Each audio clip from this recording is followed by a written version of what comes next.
8. Prisoners.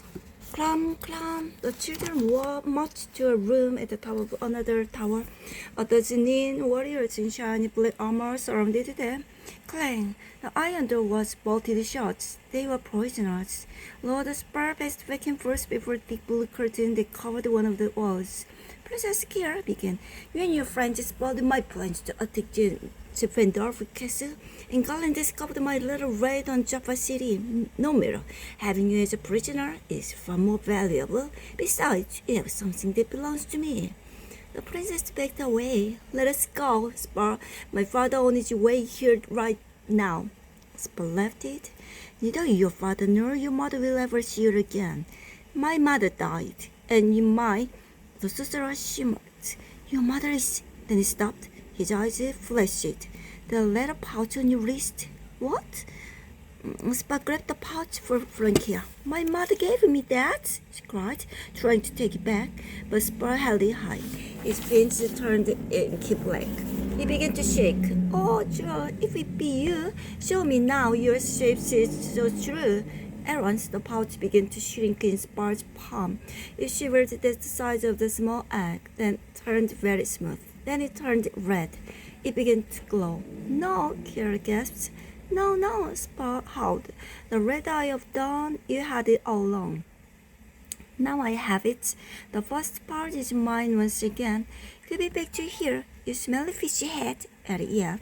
He rushed at Spar, but one of the ninjas grabbed him and pushed him roughly into Julie and Neil. Then the sorcerer spoke words that made their blood turn to ice. I know you three. What? How could you? You're from upper world. You have found the stairs, my stairs. Spar pointed at Eric. They are in your house. Eric shuddered. How do you know that? I know many things about you, Spar said. Then he reached back and tore the blue curtain aside. Oh, Neil whispered. Behind the curtain was a tall display stand. On the stand was a round black and white object. A soccer ball, Julie exclaimed. I have learned much from this object, Spar said, hovering over the wall, but not as much as I should learn. When I'm done with you. Suddenly, a voice cried shrilly from the window. You're done right now, Spar. Everyone turned to see a mob of orange hair scurry down the wall. Max, Julie cried. The one and only. Max jumped to the floor, quickly spun a spiky web of thread around the ninja's feet. Ha! He cheered. Guards, Lord spurred those. Take them all to the dungeon. His ready warriors lunged at the children and tripped on Max's gooey web. All right, Eric cried, leaping for the soccer ball and tossing it high. Neil, your famous bad kick. Just like in my basement. Neil grinned. Heads up, everybody. He jumped at the ball and kicked it hard. Ah! One Nin groaned. My nose! Serves you right, Julie shouted. She snuck up and kicked the ball again. This time, it went straight for another Nin's stomach. It fell back into two others, knocking them to the floor. Squaw, Eric said, diving for the ball. I'll get the red eye of dawn, Kira cried, but Spar spun around and raised his fist. Kablam! A bolt of red fire shot from his hand.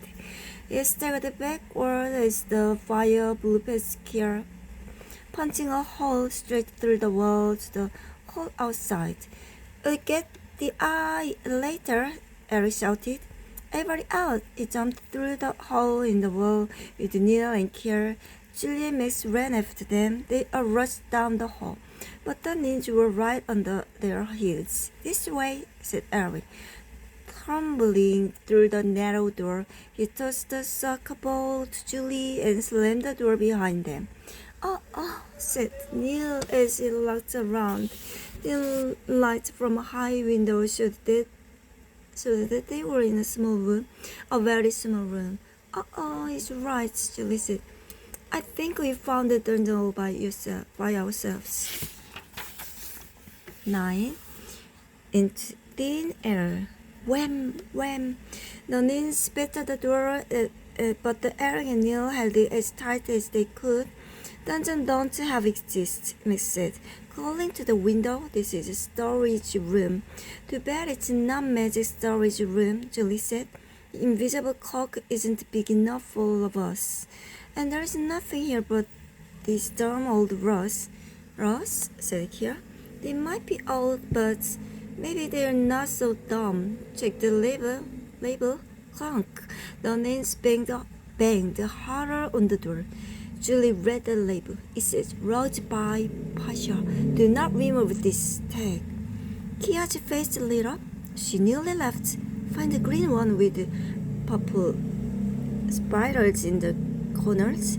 This is no time to pick out a rug, Eric said. Not just any rug, Kia said. A partial original. She helped Julie tuck out one big carpet. They spread it on the floor. Crack! The door started to splinter. Eric felt his strength pulling away. We can't hold this door much longer. Everyone, Keisha said, sitting on the log. Julie jumped on. Now what? We fly? Suddenly the carpet lifted from the floor. Yes, Julie gasped. I guess we do. Kia laughed. The carpet must like your voice. Pasha's rug don't fly for just anybody. And Julie shrugged. All I said was fly. Swoosh. The carpet cried the room. Blam. The door shook. One of its hinges blazed off. Max stranded with its thin arms and pried the window open. Cold air swirled in from outside. Max, Eric, Neil, Julie cried. Get on the rug. No. I must go save Lip. Besides, I don't ride Russ. I get airsick, you know? Waving with three of his arms. Max scrambled out the window and down to the ground below. He jumped onto the rug, holding soccer ball between his legs. Wow, it's wobbly up here. He clung to the long fringe and held out a hand up to Eric. Grab on a pile. Crunch. The door burst open and a dozen Nins rushed in with loads spurring in the lid. And lit to the carpets. I'll stop you, Spurt cried. He thrust his force at them. Red Eye of Dawn, give me the power. Cram! Bloods of jagged fire exploded in the room, just as the carpet slid out the window. The log pulled away into the air, but Spar aimed his force again. He's going to blast us, he yelled. Suddenly, the white falcon was there, tearing out of the clouds. It swooped with incredible speed right at Spar. It's attacking him, Kios cried. Kaboom! The flame from the red jewel seemed to engulf Spar's hands. It scrambled back, its face twisted in pain. As the fiery bolts flew harmless into the air. Missed by a mile, yelled Julie. She steered the rug higher and higher into the sky. I'll hunt you down, Spar shouted, but the falcon swooped again, diving him back from the window. Swoosh! The carpet lifted up from the fortress. Yahoo! Eric yelled as they soared into the sky. He was still yelling when they disappeared behind the clouds. Then, the wall under the stairs. Swoosh! Swoosh! Pink air swirled all around the flying carpets. We did it! We are free! Cried Kira. She leaped over the sides until Claude was a tiny dot on the ground. Then she turned to Eric. Thank you, you helped me, even though you didn't know me. Now let me get you home. Eric scanned the distance. The magic stairs faded. I don't know where they are now. I saw them in a dream once, Kira said, narrowing his eyes. They were in the icy hills of Tarabat. Let's try there, Julie. Head north. Julie pulled hard and the rug swept upwards. As they flew, snow began to swirl in the air. Cold winds howled over them. A few minutes later, they were swerving through narrow mountain passages and over ice peaks. Suddenly, a rainbow colors glanced ahead of them. There it is! Cried Neil. We found it! Julie tugged the fringe. The carpet dipped toward the hills. It slowed and hovered at the foot of the stairs. The three friends hopped to the bottom step. Eric turned to Kia. Colin was right. We didn't enter the world in trouble. Kia nodded, but a word with hope too. Thanks to all of you, I can keep fighting Lord Spur. Eric handed Sir Colin's invisible cloak. Colin said, we can't take anything with us. Kia smiled.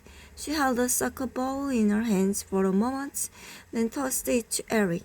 And do not leave anything behind. Then she tugged on the carpet, obediently.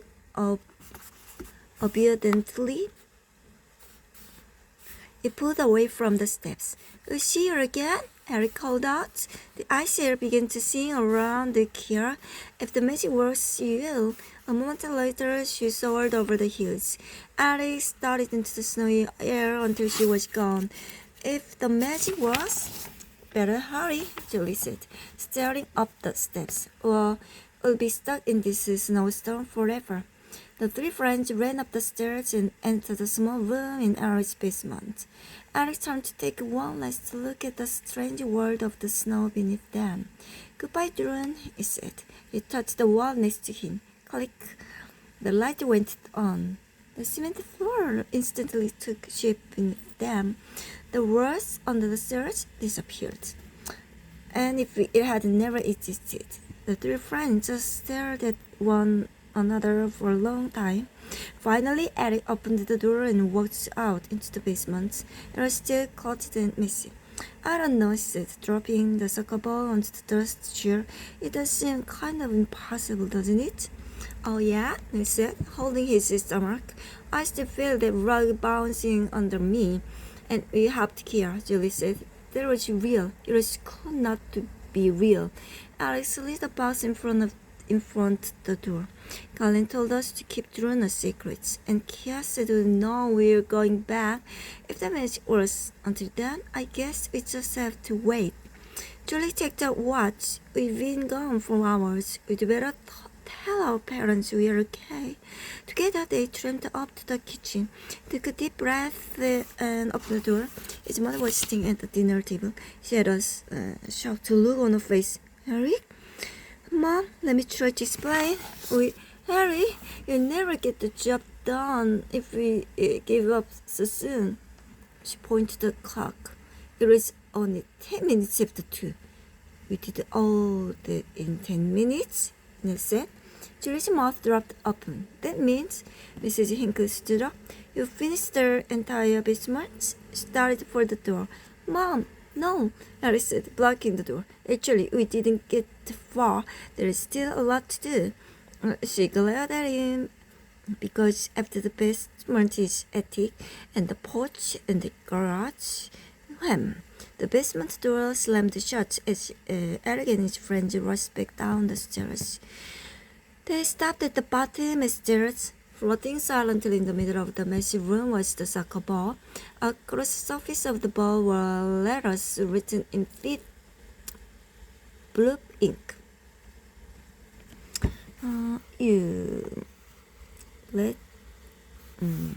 A message from Kia, Eric cried. Neil studied the words. It said, your dreams will tell you to return. Suddenly the patches of the black and white swirled across the surface of the soccer ball, forming the ragged shapes of countries. It's a glove of the drone. Glove floated magically for a few moments and changed back into a ball again. It dropped into Eric's hands. Wow, guys, I'm no wizard, but I'm pretty sure the magic is working. Me too, said Neil. I say we go home tonight and do some serious dreaming. Julie nodded, and we keep on dreaming until we get back to Drone. Then the three of friends laughed out loud together. To Drone, they cheered.